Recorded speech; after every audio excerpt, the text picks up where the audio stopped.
Muito bem, meus irmãos, nós temos aqui, né, o final do livro de Josué, e todo final aqui no Velho Testamento é meio parecido, né? Vai morrer alguém, esse alguém vai, né, vai passar o bastão, e nesse caso aqui não tem a passagem do bastão, tá certo? Você vê que o Jacó, Jacó não, o Abraão, ele morre, ele abençoa o Isaac morre, abençoa o Jacó morre, abençoa os seus filhos, e aí aparece o Moisés morre, já tem ali um substituto, ele coloca a mão dele sobre o Josué, mas aí a gente não vai ter mais isso, né? Agora, quando vai aparecer um personagem assim, vai ser o próprio rei Davi. Então, se apaga aquela questão, né, que vai ter uma continuidade de imposição de mãos aqui. Então, irmãos, a primeira coisa que aparece para nós no capítulo 24 até tem que ler o versículo 24, o capítulo 24, versículo 1 e o versículo 26. Dá uma olhada aqui, que diz que depois reuniu Josué todas as tribos de Israel em Siquém, né? E aí no versículo 26, e Josué escreveu estas palavras da lei de Deus, e tomou uma grande pedra, e erigiu ali debaixo do carvalho que estava junto do santuário ao Senhor. Versículo 25, né, diz que assim naquele dia fez Josué uma aliança com o povo, lhe pôs por estatuto e direito em Siquém, né? Parece que aqui essa cidade aparece mesmo como um lugar importante. Isso vai refletir lá no Novo Testamento depois, né? Porque muitas coisas importantes aconteceram aí naquele lugar, naquela cidade, né? É a primeira vez que realmente o Abraão ele faz um altar para Deus, e é o primeiro lugar praticamente que ele pisa, né? Quando ele chega em Canaã, é em Siquém. Lembra que ele sai lá, meus irmãos, da Mesopotâmia, né? E aí, quando ele chega ali, né, na Canaã, que seria a terra prometida, a primeira cidade é Siquém. E ele coloca o pezinho dele lá e ele faz um altar para Deus, né? E depois também outras coisas vão acontecendo ali naquele lugar, tá? Porque Deus promete dar a terra dele justamente ali, né? Jacó edificou um altar ao Senhor, quando ele voltava também da Mesopotâmia, isso é interessante, né? Também o Jacó, quando ele volta, ele resolve ali, naquele carvalho, ele faz, meus irmãos, uma entrega total, ele chama a família dele para fazer uma entrega, né? Ele lança os ídolos fora, ele, né, realmente, Deus aparece para ele, é um momento diferente, quer dizer, Siquém, ela aparece na história bíblica como um lugar que os filhos de Deus, eles recebem bênçãos de Deus, e eles recebem promessas de Deus, mas também eles fazem uma adoração diferente a Deus. Talvez por isso a gente acaba encontrando no Novo Testamento aquela questão, né? Mas será que realmente não é em Siquém, lá em Samaria, né? Siquém, Samaria, é o lugar ali que aquela mulher fala para Jesus, é aqui que a gente deve adorar, não é lá em Jerusalém. Vocês falam que é lá em Jerusalém, nós falamos que é aqui, né? Não, meus irmãos, não é porque ali foi colocado uma pedra, foi colocado um altar, aquele altar, o altar do Senhor ali, que ali se torna realmente um lugar sagrado. É como o Monte Horebe. Se você for hoje lá, ninguém nem vai saber onde que é o lugar. Não tem exatamente um lugar. É interessante os homens, né? Porque aqui, tira o seu pé daqui, quer dizer, tira as sandálias dos seus pés, porque onde você está pisando é santo. Mas qual o lugar ali é santo, né? Tem lugares, meus irmãos, no templo ali que sobrou daquele templo antigo lá em Jerusalém. Todo mundo entra, menos os judeus, aqueles ultra-ortodoxos. Por quê? Porque eles acham que aquele lugar ali é a presença de Deus. Pode ser que ele está pisando em alguma coisa tão sagrada, né? Mas isso não é verdade, né? Naquele momento que o Moisés, ele estava ali, Deus estava ali. Então, se a presença de Deus está ali, torna aquele lugar um lugar sagrado. Se houve um pacto ali com o povo de Israel, naquele lugar em Siquém, então, naquele momento especial, aquilo era importante, aquele lugar era muito importante. Meus irmãos, o lugar importante é o lugar onde você pode ter uma bendita comunhão com Deus. Né? A gente tem que tirar da nossa cabeça essa questão de os lugares. Né? Eu me lembro que lá em Garça, o templo era muito grande, era 900 metros quadrados. Até hoje eu fico pensando como é que jogaram aquele prédio fora. Né? Mas era muito grande o templo, né? Então tinha o lugar que fazia culto, sempre ficava vazio. Imagine de quarta-feira com 7, 8 pessoas, aquele lugar enorme, né? Você chegava lá, quando você batia o pé, fazia eco, fazia assim, pum, ia longe, né? Aí ficava para o lado direito. Aí ficava um espaço vazio no meio, e lá para o outro lado ficavam as classes da escola dominical. O pastor fechou tudo com telha de eternite. Imagine fazer uma coisa dessa hoje, né? O que as pessoas iam falar? Uma igreja cheia de telha de eternite, como se fosse divisória, né? Ele fez isso aí. E aí ficava aquele meio não servia para nada. Né? Aí alguém teve uma ideia, um dos jovens teve uma ideia, a gente vai fazer uma quadra aqui no meio. Né? O senhor autoriza, pastor? Ele autorizou. Ah, mas parecia que o mundo ia acabar. Né? O mundo vai acabar. Fez uma quadra lá. Eu me lembro que alguns jovens que eram da agrícola, lá da questão agrícola, inclusive um é um pastor hoje nos Estados Unidos, se converteu, ele veio de um outro estado, passou lá, ficou jogando lá um dia com a gente, foi para o culto dos jovens, se converteu lá, o nome dele é Josué, né? E acabou se engraçando com a coisa, né? E olha, meus irmãos, hoje, né, é um obreiro, mas porque alguém teve uma ideia de achar o seguinte: o lugar importante para Deus é o lugar onde você tem comunhão com Ele. Né? Então, irmãos, às vezes a gente se assusta com muita pouca coisa. Aquela questão, sabe, do sagrado mesmo, né? E nós estamos aqui, nós temos o nosso culto aqui, e quando os jovens estão brincando aqui, porque estão fazendo alguma coisa, é um negócio especial, dependendo da pessoa que chega, me escandalizei. Mas por que você se escandalizou? Você está triste porque alguém está feliz? Então, olha só, né? Se você for em Siquém hoje, você vai ver um amontoadinho de pedra desse tamanho assim, sabe? E eles cobram para você entrar lá para dizer que lá é o lugar que foi feito o altar. Uma outra coisa, quando você vai para Jerusalém, tem um monte de Getsêmani. Você sabia disso? Não é um só não, né? Tem do protestante, tem do católico ortodoxo, tem do católico armênico e tem do católico romano. Qualquer um que você vai, olha, tem uns que não pagam, mas a maioria é fechado. Se você quiser ir lá, dependendo do dia, você tem que pagar. Aliás, você tem que pagar para ver qualquer coisa. Mas eles falam, aqui é um lugar sagrado. Será? Então, meus irmãos, vamos lembrar disso, né? Jesus disse, vem a hora que nem aqui e nem...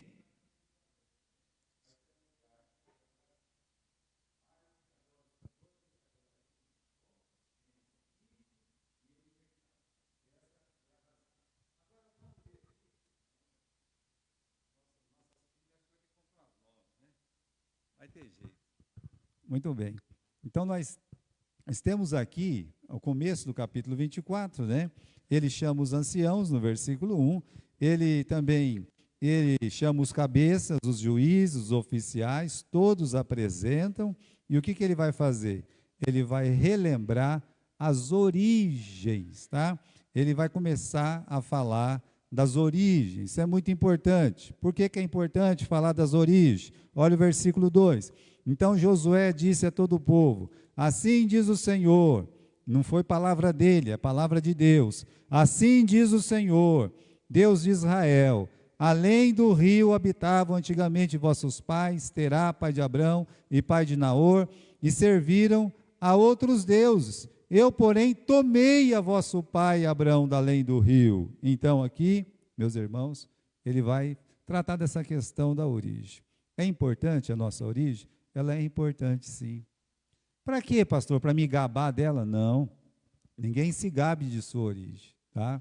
Jamais você se gabe, não, não. Como é que o Abraão ia se gabar da origem idólatra que ele tinha? Ele não podia se gabar disso.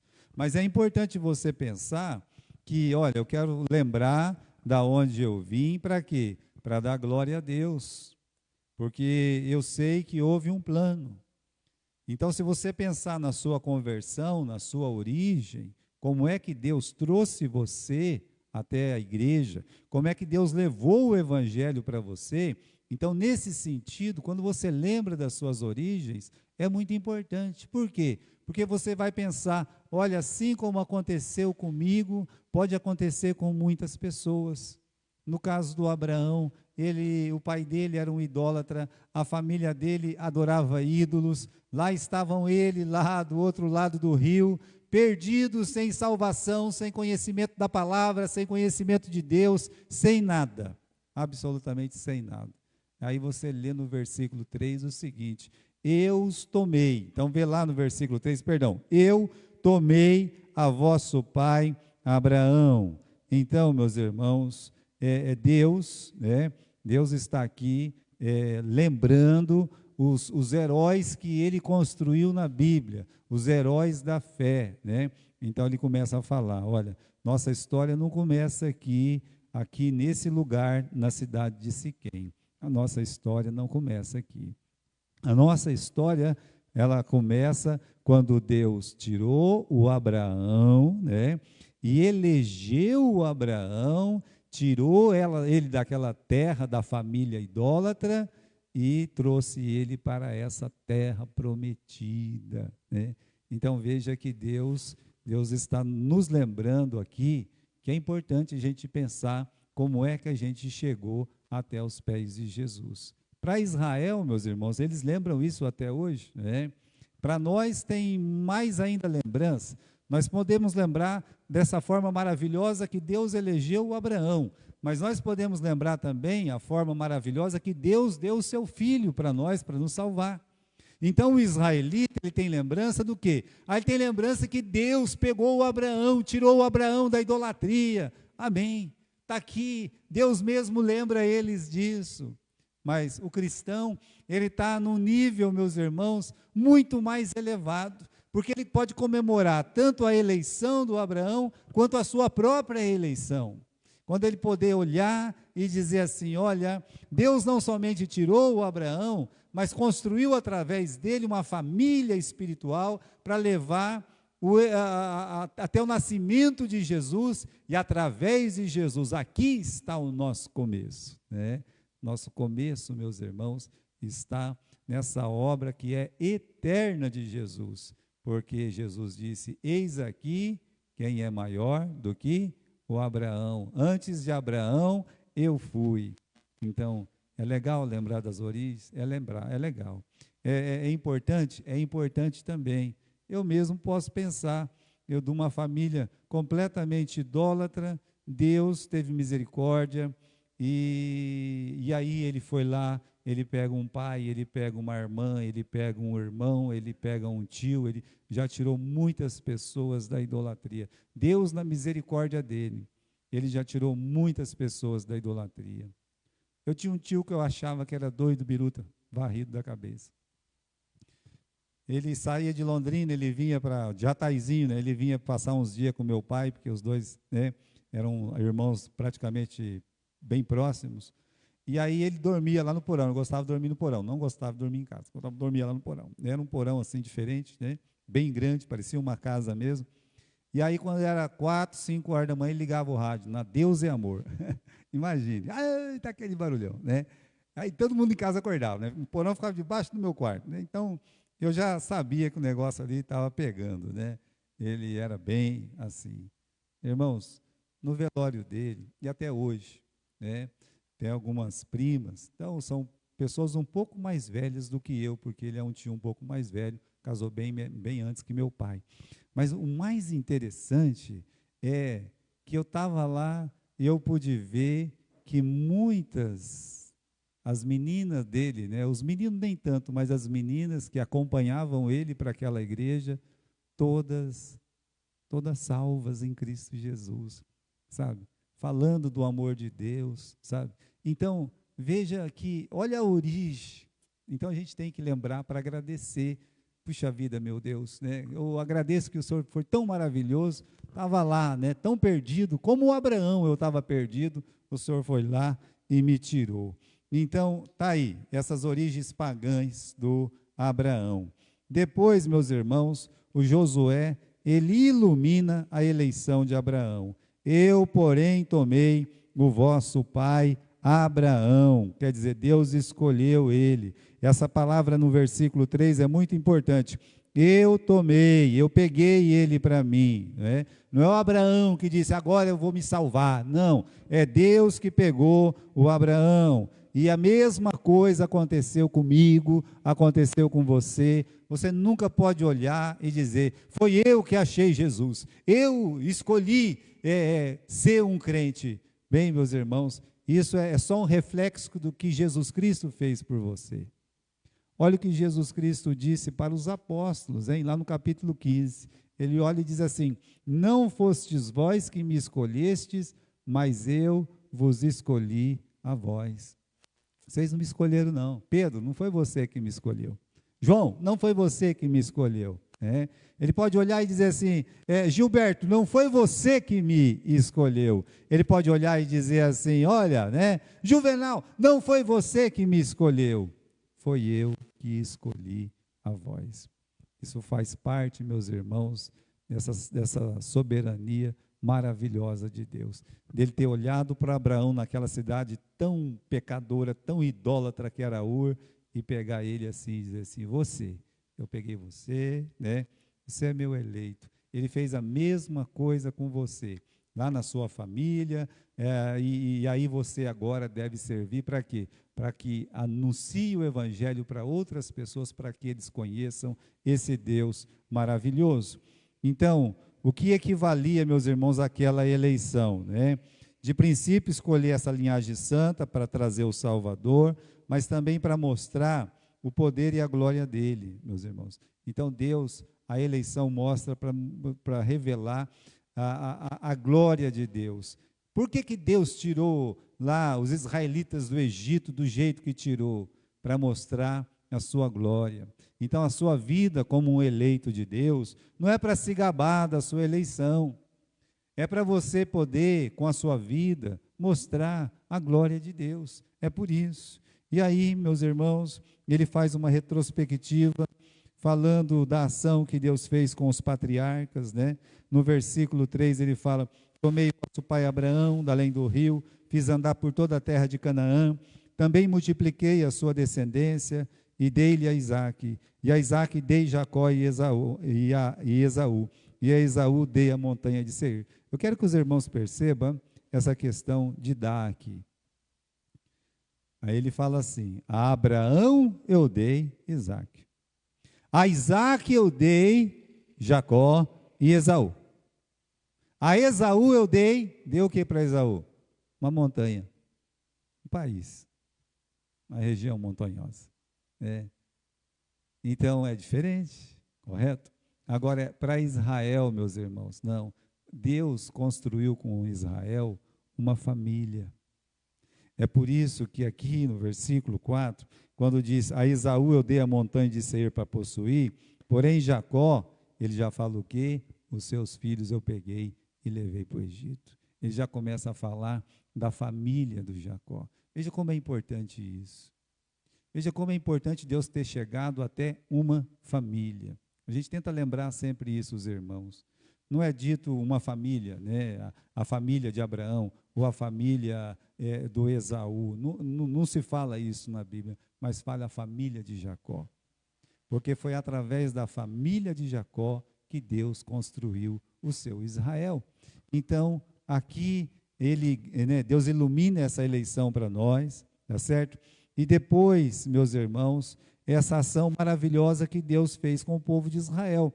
Se você olhar, desde o versículo 5, né, até o versículo 4, lá no final, até o versículo 3, o que ele está falando? Ele está falando o seguinte, olha, eu levei vocês para o Egito, depois eu mandei Moisés atrás de vocês, olha lá, no versículo 5, né? Enviei Moisés e Arão, eu feri o Egito, né? Aí no versículo 6, eu tirei o pai de vocês do Egito. Ele fala como ele tirou no versículo 6 e 7. Eu tive que afogar todos os egípcios, o faraó, lá no Mar Vermelho, né? Aí no versículo 8, então eu trouxe vocês à terra. Calma lá. Ele poderia dizer assim, eu trouxe vocês à terra prometida. Mas ele diz, a terra dos amorreus, que habitavam além do Jordão, que pelejaram contra vós, porém os entreguei nas vossas mãos, e possuíste a terra e destruí diante de vós. Aí levantou Balaque, dois personagens são mencionados no versículo 9, o Balaque e o Balaão, e no versículo 10 ele fala, eu não quis ouvir o Balaão.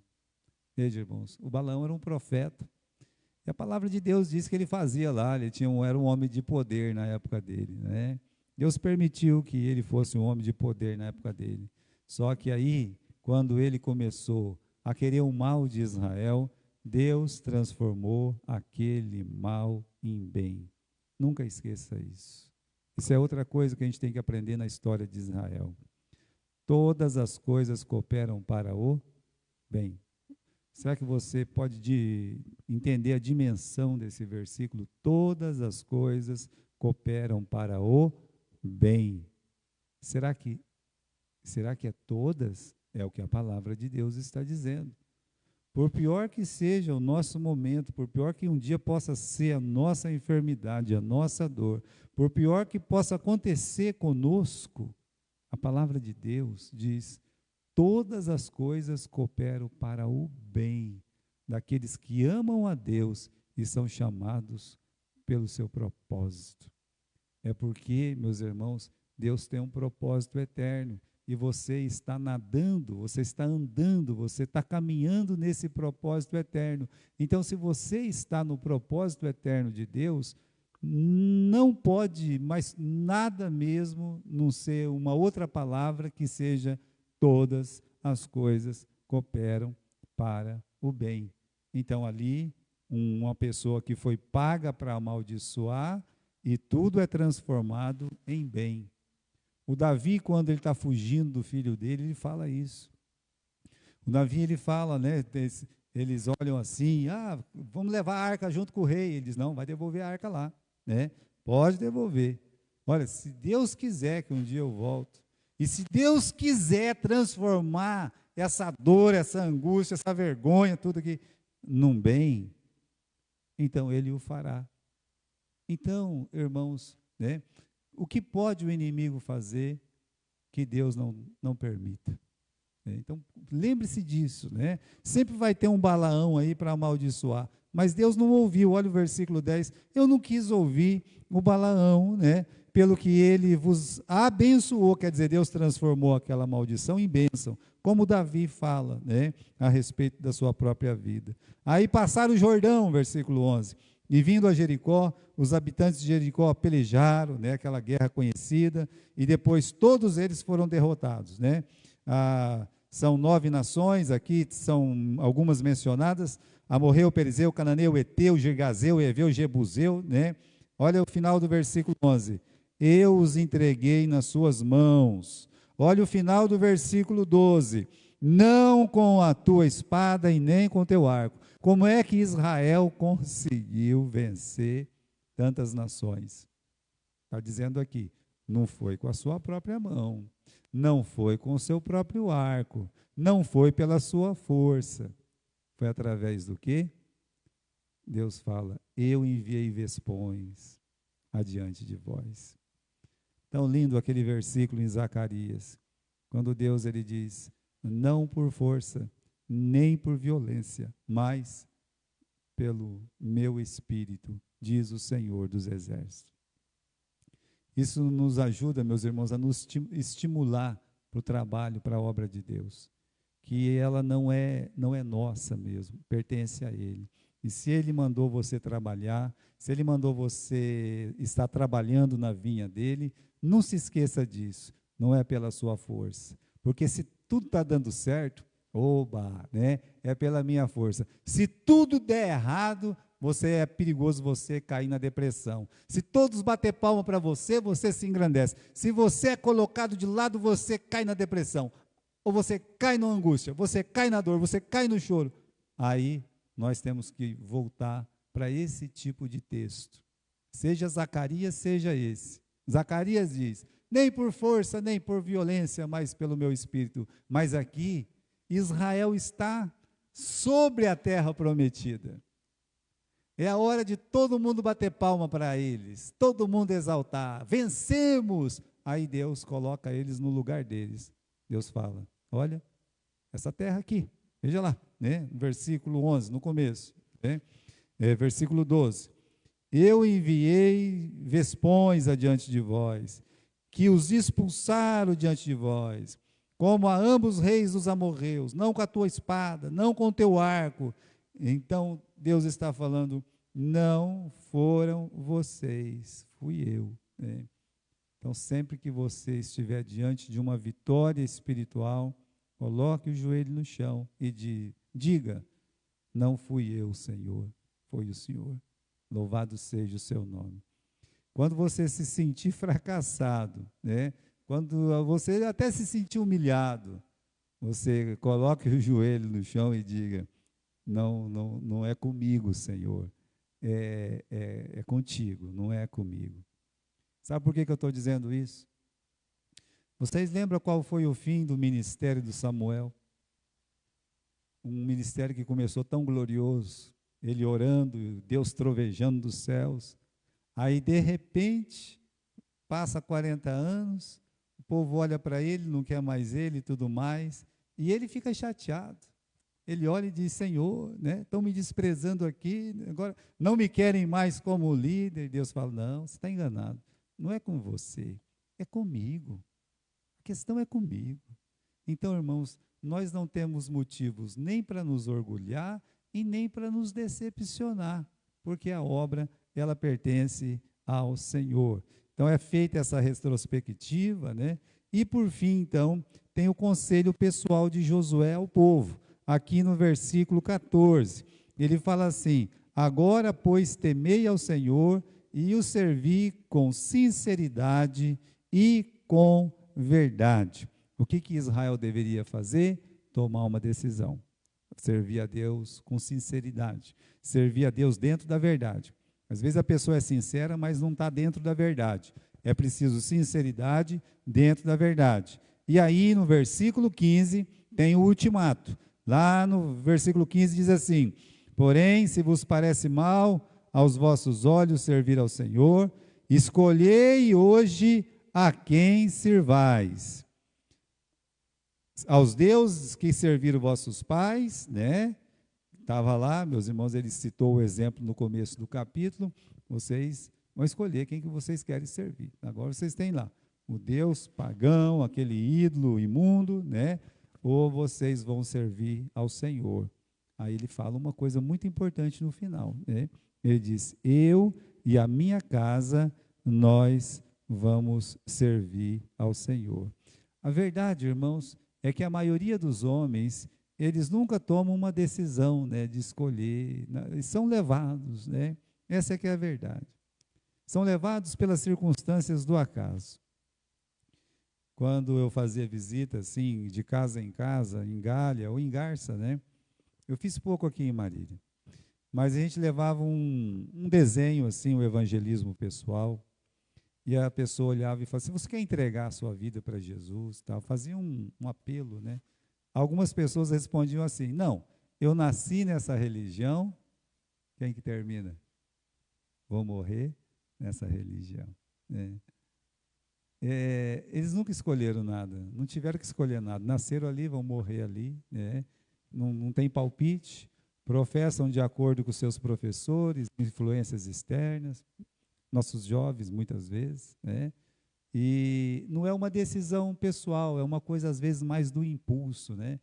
Pessoa, eu sou um ateu, né? Não sabe nem o que é isso, mas eu sou um ateu. Mas você é um ateu, rapaz, né? Até onde você estava lá na igreja, errado, mas estava, mas... não, agora, pois é, para você ver como são influenciáveis. Então, vamos ver. Versículo 15, escolhei hoje a quem servais. Vamos para o versículo 16?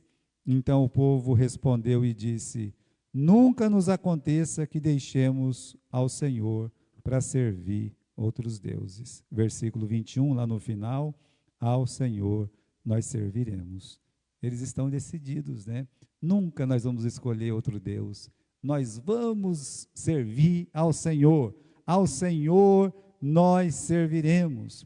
Por isso, irmãos, dentro desse contexto aqui, vem aquele conselho espiritual. Escolha Deus, né? Qual Deus? Tem tantos deuses, né? Então, o Deus que te ama. O Deus que ele se aproximou de você. O Deus que quis viver a sua vida, que quis morrer a sua morte, que te substituiu, que foi lá no Calvário, que tomou sobre si toda a sua dor, a sua enfermidade, esse Deus. Né? Então, escolha Deus, né? E escolha Deus a tempo. Não fica deixando para amanhã, né, a decisão de eu quero entregar a minha vida para Jesus. Muitas pessoas fazem isso, vai protelando, né, vai protelando. Isso não é bom, né? Deixar para outro dia. Na verdade é um não, sabe? É aquele não, sabe? Tem uma coisa mais horrorosa do que uma pessoa quando você tem que ficar falando para ela: rapaz, você não vai entregar a sua vida para Jesus, não. Eu mesmo nem faço isso. Mas eu já vejo alguns líderes falam: rapaz, você tanto tempo você não entrega a sua vida para Jesus. Vou esperar um tempo mais, quando eu estiver mais velho e tal. Cuidado, né? Cuidado com isso, né? Porque tem a demora e tem o endurecimento. Tem essa figura, meus irmãos, do barro no vaso do oleiro, que eu acho interessante. Sabe qual que é? Quando o barro está na roda lá do oleiro, é tudo mole. Tá ali, às vezes a pessoa está na igreja, está ouvindo a palavra de Deus, sabe? Está mais fácil. E aí, então, ela, não, vou deixar para uma outra vez. Mas aí, quando o barro, ele sai daquela roda do oleiro, ele é o seguinte, ele fica duro, ele não dá para mexer mais nele, não, ele já virou qualquer coisa. Ali, para mudar ele, só se jogar no chão, quebrar, arrebentar tudo. E é o que acontece muitas vezes. Às vezes já ouvi falar, né? Quem não vem pelo amor, vem pela dor. Olha, irmãos, não há de ser assim, existe um vulto de verdade nessa palavra. Porque muitas pessoas ouvem o Evangelho e já se encantam, entregam a vida para Jesus de verdade. Eu não precisei de dor para entregar a vida para Jesus. Não sei se alguém aqui da igreja precisou de dor para entregar a vida para Jesus. Mas a gente conhece pessoas que precisaram. O ladrão lá na cruz era um, né? Ele estava num momento de angústia e dor. Ele disse: eu mereço o que está acontecendo comigo, eu quero entregar a minha vida para Jesus. Então, irmãos, é só quebrando muito mesmo depois que sai ali daquele lugar. Agora, a decisão pessoal de Josué, final do versículo 15, eu e a minha casa nós vamos servir ao Senhor. Isso é uma palavra de um pai e deve ser uma palavra de uma mãe. Eu e a minha casa, nós vamos servir ao Senhor. Vai ser uma decisão maravilhosa. É um chefe de família que tem coragem de dizer: eu e a minha casa, nós vamos servir ao Senhor. Uma matriarca que tem coragem de olhar e dizer assim: eu e a minha casa, nós vamos servir ao Senhor. Essa casa vai ser uma casa para servir a Deus, servir de adoração ao Senhor. Meus irmãos, isso é uma decisão séria. E se você toma essa decisão, você vai arrumar briga com os da casa às vezes, né? Você vai arrumar briga com a família lá. Olha Josué, vai arrumar briga com todo mundo, mas a casa dele estava para servir ao Senhor. Sabe que quando Deus chama o Noé para a arca, ele fala assim: Noé, entra tu e a tua casa. Por quê? Porque eles estavam com Noé. Seja em ouvir a palavra de Deus, seja em construir aquela arca, seja em ser zombados, mas o Noé, meus irmãos, ele foi motivo de riso. Só que ele talvez, com essa mesma frase aqui, ele podia dizer: eu e a minha casa vamos servir ao Senhor. Sem, Cão e Jafé. Vamos ajudar o pai a construir a arca. Enquanto a mamãe fica aqui, ela vai fazer a comida para nós. Os meninos vão casar, ó, é o seguinte, né?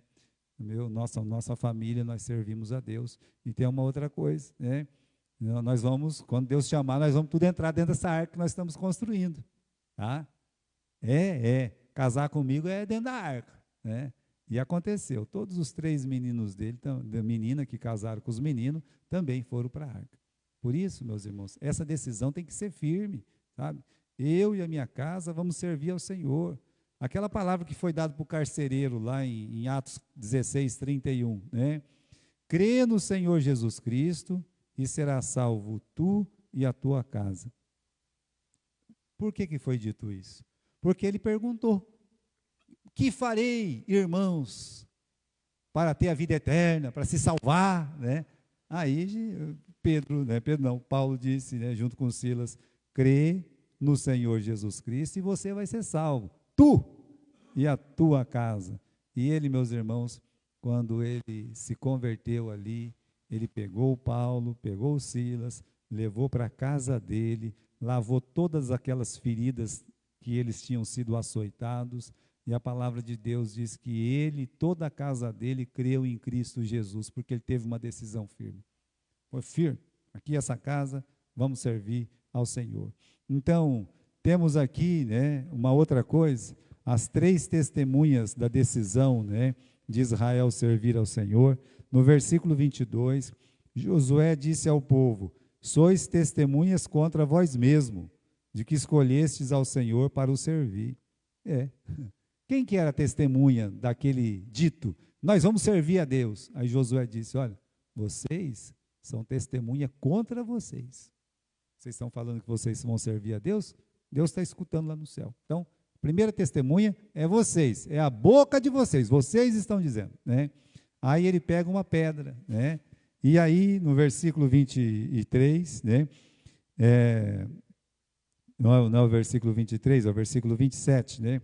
E Josué disse a todo o povo: eis que esta pedra nos será por testemunho, pois ela ouviu todas as palavras que o Senhor nos tem falado, e também será testemunha contra vós, para que não mintais a vosso Deus. Mas pedra não fala, pedra não ouve. De fato, meus irmãos, o que Josué está dizendo é a mesma coisa que dizer assim: olha, coloca esse sangue aqui na porta, o anjo vai passar, ele vai ver o sinal.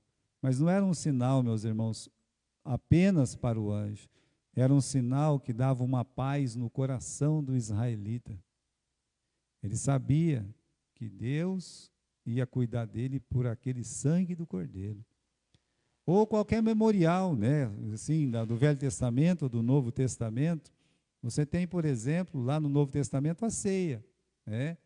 Então, a ceia é uma lembrança para nós. Você olha para o pão sem fermento, você olha para o vinho e fala: olha o que Jesus Cristo fez por mim. Então, aquela pedra era uma testemunha, falante sim, ouvinte sim, nesse sentido. Eles olhavam para a pedra: olha, nós fizemos um voto com Deus, nós temos que cumprir esse voto com Deus. Tá? Nós temos uma coisa diferente hoje, que é reconhecer firma de tudo que é sério. Naquele tempo não tinha cartório. Então, às vezes, a gente falava: teve um tempo aí que valia o fio do bigode, ou o sapato lá, né? O par de sapato lá no livro de Ruth, tá? Ou aquele cajado que foi deixado lá para Tamar, no caso com o Judá. Aquilo era um reconhecimento de firma. Aqui, essa pedra é um reconhecimento de firma também. E, meus irmãos, a terceira testemunha mais importante é Deus. Porque se os homens se esquecerem, se as pedras forem removidas, Deus, Ele não esquece. Você fez um voto com Deus. Então, nunca esqueça do voto que você fez com Deus. Algumas pessoas esquecem.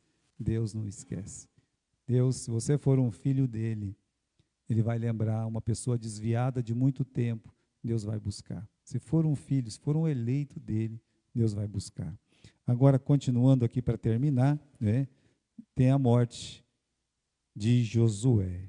Versículo 28.